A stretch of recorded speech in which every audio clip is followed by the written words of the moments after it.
और क्या होने जा रहा है, ये सब कुछ बताने के लिए हमारे ब्यूरो चीफ वीरेश पांडे इस वक्त वहाँ से सीधा कनेक्ट हैं। आप उनको देख भी पा रहे हैं। वीरेश, ये एक बड़ा महत्वपूर्ण दौरा भारतीय जनता पार्टी के राष्ट्रीय अध्यक्ष का मुख्यमंत्री के कार्य क्षेत्र में, जहाँ पर मुख्यमंत्री का विशेष फोकस भी रहता है, जहाँ से मुख्यमंत्री आते भी हैं वहाँ पर, तो क्या कार्यक्रम आगे रहेगा और कितना महत्व है उनके इस दौरे का? देखिए, राजा आने वाले हैं। जी हाँ, गोरखपुर में राजा आने वाले हैं। राजा मतलब राजा के एक पात्र, र से राजनाथ सिंह, अ से अमित शाह और ज से जेपी नड्डा। 3 इलाकों में 6 क्षेत्रों को भारतीय जनता पार्टी ने बांट दिया है 2022 के इलेक्शन के लिए। काशी क्षेत्र और अवध क्षेत्र राजनाथ सिंह के पास है, अमित शाह के पास ब्रज और पश्चिम क्षेत्र है। तो पार्टी के अध्यक्ष गोरखपुर और कानपुर क्षेत्र के बूथ अध्यक्षों से मिलेंगे और ये चंपा देवी पार्क है जहां पर मंदिर से वो यहां आने वाले हैं और पार्टी के नेता कार्यकर्ता उनका इंतजार बड़ी शिद्दत से सवेरे से कर रहे हैं। और हमारे साथ पार्टी के प्रदेश उपाध्यक्ष दयाशंकर सिंह भी हैं, तो मंत्री हैं योगी सरकार के, और इसी इलाके के यानी गोरखपुर क्षेत्र के सतीश द्विवेदी भी हैं, हरैया से विधायक अजय सिंह भी हैं और विधायक हैं राघवेंद्र सिंह जी, लेकिन हिंदू युवा वाहिनी के संयोजक भी हैं। तो बड़ा महत्व है इन सब बातों का। तो मैं देखिए क्या चौकड़ी है, ये खड़े हैं दयाशंकर सिंह हैं, सतीश द्विवेदी जी और अजय सिंह जी, राघवेंद्र सिंह जी। तो एक सवाल उठता है सबसे बड़ा कि भाई बलराम राजभर के घर भोजन करने जाएंगे राष्ट्रीय अध्यक्ष जी, तो मैं ये कह रहा हूं कि बाबू साहब और पंडित जी भी बहुत दिन से थाली सजा के रखे हुए हैं। बाबू साहब हैं, पंडित जी हैं और भी बाबू साहब लोग, तो ये इनकी बारी कब आएगी? देखिए, बाबू साहब और पंडित जी लोग तो सदैव खिलाते रहे हैं। मोदी जी और योगी जी के राज में राजभर भी अभी इस हैसियत के हो गए हैं कि हमारे राष्ट्रीय अध्यक्ष को भोजन करा सकते हैं। ये मोदी जी और योगी जी का कमाल है कि आज जो है हमारे राष्ट्रीय अध्यक्ष उनके यहाँ भोजन करने जा रहे हैं और वो भोजन कराने की क्षमता रखते हैं। भाई पंडित जी ये बताइए, पंडित सतीश द्विवेदी जी, भाई सवाल ये है कि भाई कभी चौधरी जी के यहाँ जाते हैं, कभी चौहान साहब के यहाँ जाते हैं, कभी राजभर जी के यहाँ जाते हैं। मैंने सवाल आप लोगों को देख के अनायास मेरे मन के अंदर एक सवाल आया भाई कि पंडित जी और बाबू साहब खड़े हैं तो पूछ लेंगे भाई बहुत थाली सजा के ये लोग भी रखे हैं, पंडित जी कभी इनके यहाँ क्यों नहीं जा रहे? देखिए, भारतीय जनता पार्टी आज से नहीं, जब जनसंघ था तब भी आपको याद होगा आदरणीय दीनदयाल उपाध्याय जी ने अंत्योदय का जो नारा दिया था, उसमें समाज के सबसे अंतिम पायदान पर खड़े हुए व्यक्ति के उदय का लक्ष्य लेकर के काम करने का। और हमारे मोदी जी भी वही बात करते हैं, जब सबका साथ सबका विकास की बात करते हैं तो उसमें भारत की सभी जातियां, सभी वर्ग, सभी क्षेत्रों की बात करते हैं।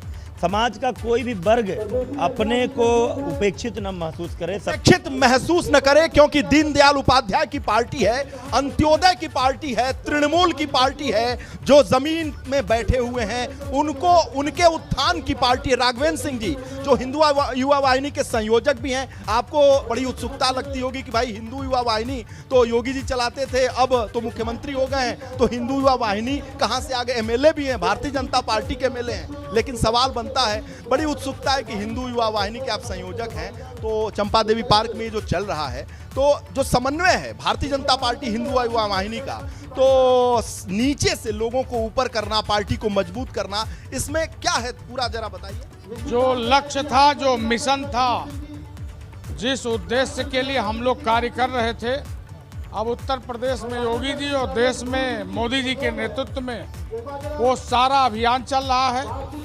देश में आतंकवादियों का बोलबाला समाप्त हुआ, प्रदेश में गुंडा माफियाओं का समाप्त हुआ, तो अब तो हमारा असली मुद्दे पर काम तो हमारे ही हो रहा है। काम हो रहा है निश्चित रूप से। अजय सिंह जी, ये जो चंपा देवी में भीड़ आपको इकट्ठा दिखाई दे रही है और बूथ लेवल की जो बैठक है, इससे कितना उत्थान हो जाएगा पार्टी का?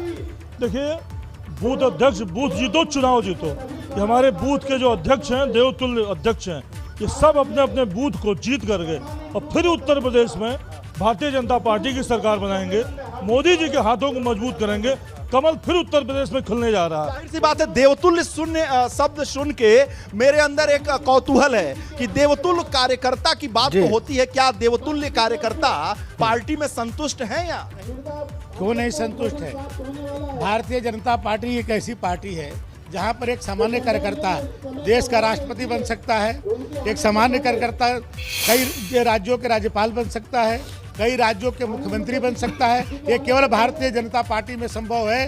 ये आप मोदी जी जैसा व्यक्ति देश का प्रधानमंत्री बन सकता है एक सामान्य परिवार में।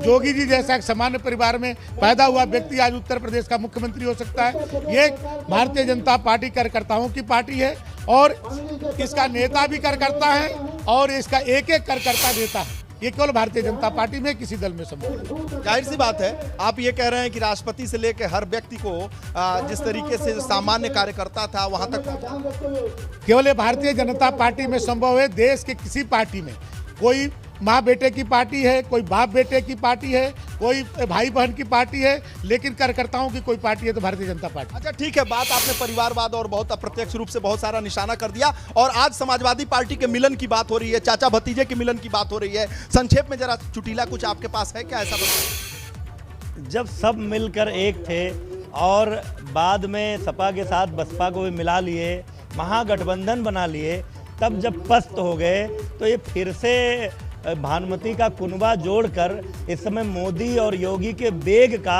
मुकाबला नहीं किया जा सकता है। चाचा भतीजे एक हो जाएंगे तब कैसे होगा? नहीं, चाचा भतीजे या सभी बुआ और भतीजे भी एक हुए थे और वो जब दोनों एक होकर के जो पूर्व और पश्चिम एक सवाल दोनों जरूर एक पूछें। होने के बाद भी वीरेश, भारतीय जनता पार्टी जो अगर इतना ही प्रचंड विश्वास है, बहुमत से 67 में जीती, वीरेश ये तो प्रश्न चाचा जरूर भतीजा पूछें इन लोगों से भारतीय जनता कि पार्टी जितने से- स्टालवर्ट्स हैं, जितने धुरंधर हैं इस वक्त भारतीय जनता पार्टी में, बिल्कुल राजेंद्र, एक सवाल है जी राजेंद्र जी राजेंद्र एक सवाल है जो मेरे जहन के अंदर है। अब भाई अखिलेश जी के साथ हमने कवर किया उनकी रथ यात्रा, तो सवाल एक हो रहा है, बहुत सारे लोग सवाल कर रहे हैं कि बुआ तो चली गई अखिलेश जी से, अब अखिलेश जी के साथ एक फूफा आ गए। नहीं, वो फूफा को भी भारतीय जनता पार्टी ने ही आज उस स्तर पर पहुंचाया कि जहां पर जो है कई बार अखिलेश जी ने उनके साथ धोखा कर चुके हैं। अखिलेश जी कई बार उनको बुलाए और उनके सम्मान उनका नहीं किए, लेकिन भारतीय जनता पार्टी ने उनको सम्मान किया, उनको विधायक भी बनाया और उनको मंत्री भी बनाया।